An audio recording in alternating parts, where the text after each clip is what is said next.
ಪಂಚಮಸಾಲಿ ಪೀಠದ ವಿವಾದ ಬಹಿರಂಗ ಹೋರಾಟ ಬೇಡ.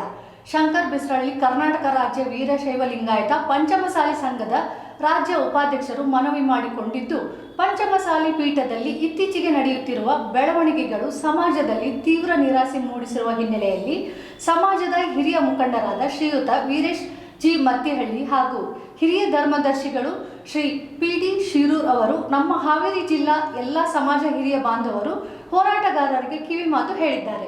ಈ ಕುರಿತು ಇಂದು ಪತ್ರಿಕಾಗೋಷ್ಠಿಯನ್ನು ಹಮ್ಮಿಕೊಳ್ಳಲಾಗಿತ್ತು. ಏನೆಲ್ಲ ಚರ್ಚೆ ಆಯಿತು ಅನ್ನೋದನ್ನು ನೋಡೋಣ ಈ ಸ್ಟೋರಿಯಲ್ಲಿ. ಲಿಂಗಾಯತ ಪಂಚಮಸಾಲಿ ಪೀಠಕ್ಕೆ ಸಂಬಂಧಿಸಿದ ಆಸ್ತಿಯನ್ನು ಸಮಾಜದ ಮುಖಂಡರು ಆಗಿರುವ ಗಡಿ ಅಭಿವೃದ್ಧಿ ಪ್ರಾಧಿಕಾರದ ಅಧ್ಯಕ್ಷ ಸೋಮಣ್ಣ ಬೇವಿನಮರದ ಅಕ್ರಮವಾಗಿ ತಮ್ಮ ಹೆಸರಿಗೆ ಖರೀದಿ ಮಾಡಿಸಿಕೊಂಡಿರೋದು ಖಂಡನೀಯ.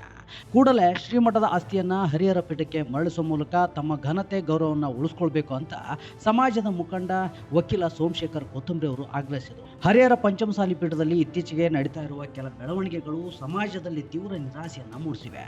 ಕೆಲವರು ತಮ್ಮ ತಪ್ಪು ತಿಳುವಳಿಕೆಯಿಂದ ಬೀದಿಯಲ್ಲಿ ಲೆಕ್ಕ ಕುಡಿ ಚಳುವಳಿಯನ್ನು ನಡೆಸ್ತಾ ಇರೋದು ಸರಿಯಲ್ಲ. ಇದನ್ನು ಸಮಾಜ ತೀವ್ರವಾಗಿ ಖಂಡಿಸುತ್ತೆ. ಸಮಾಜದಲ್ಲಿ ಶಿಸ್ತು, ಶಾಂತಿ, ಸೌಹಾರ್ದತೆಯನ್ನು ಕಾಯ್ದುಕೊಂಡು ಒಗ್ಗಟ್ಟಿನಿಂದ ನಡೆಸಲಾಗ್ತಿದೆ ಎಂದರು.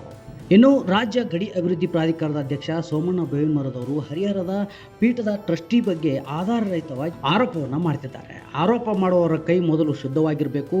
ಮಾಜಿ ಸಿಎಂ ಬಸವರಾಜ ಬೊಮ್ಮಾಯಿ ಅವರು ಸಮಾಜದ ಅಭಿವೃದ್ಧಿ ಕಾರ್ಯಗಳಿಗಾಗಿ 5 ಕೋಟಿ ರೂಪಾಯಿ ಮೌಲ್ಯದ ಬೆಲೆ ಬಾಳುವ 2 ಎಕರೆ ಜಮೀನು ಹಿಡಿದುಕೊಂಡಿದ್ರು. ಆ ಜಮೀನು ಪೂಜ್ಯ ಸಿದ್ಧಲಿಂಗ ಸ್ವಾಮೀಜಿ ಅವರ ಹೆಸರಲ್ಲಿ ಖರೀದಿಯಾಗಿತ್ತು.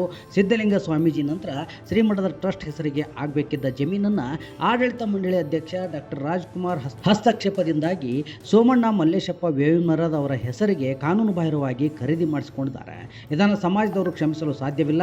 ಈ ಕೂಡಲೇ ಶ್ರೀಮಠದ ಆಸ್ತಿಯನ್ನು ಪೀಠಕ್ಕೆ ಮರಳಿಸಬೇಕು. ತಮ್ಮ ವ್ಯಕ್ತಿತ್ವಕ್ಕೆ ಧಕ್ಕೆ ಬಾರದಂತೆ ನೋಡಿಕೊಳ್ಬೇಕು ಎಂದು ಆಗ್ರಹಿಸಿದರು. ಜಮೀನ್ ಬಗ್ಗೆ ಸ್ಪಷ್ಟೀಕರಣ ಕೊಟ್ಟಿದ್ರು. ಜಮೀನ್ ಬಗ್ಗೆ ಸನ್ಮಾನ್ಯ ಬಸವರಾಜ ಬೊಮ್ಮಾಯಿ ಕೊಟ್ಟಿದ್ರು, ಅದನ್ನು ಖರೀದಿ ಮಾಡಿಸಿಕೊಟ್ಟಿದ್ರು. ಸಿದ್ಧಲಿಂಗ ಸ್ವಾಮಿಗಳಲ್ಲಿ ಜಮೀನಿತ್ತು. ಈಗ ಏನು ಸೋಮಣ್ಣ ಬೇವಿನಮರದ ಹೆಸರಲ್ಲೇ ಅಕ್ರಮವಾಗಿ ಕಾನೂನುಬಾಹಿರವಾಗಿ ಮಠದ ಆಡಳಿತಾಧಿಕಾರಿ ಇಲಾಖೆ ಮಾಡ್ಕೊಂಡು ಖರೀದಿ ಮಾಡ್ಯಾರ ಅಂತ ನಾವು ಖಂಡಿಸ್ತೇವೆ.